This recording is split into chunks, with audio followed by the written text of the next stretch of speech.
You ask Tiger to solve. This deals with linear equations with one unknown.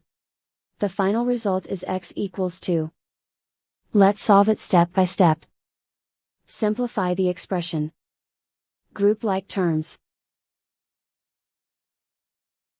Simplify the arithmetic. Group all x terms on the left side of the equation. Subtract x from both sides. Group like terms.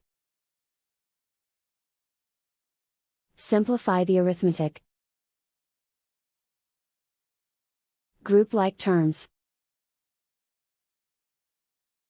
Simplify the arithmetic. Group all constants on the right side of the equation.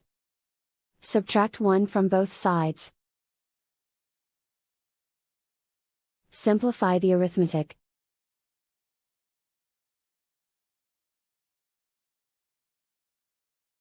Isolate the x. Divide both sides by 2. Simplify the fraction.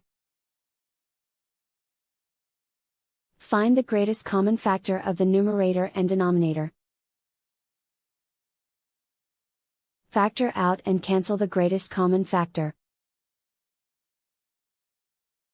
And so the final result is x equals 2.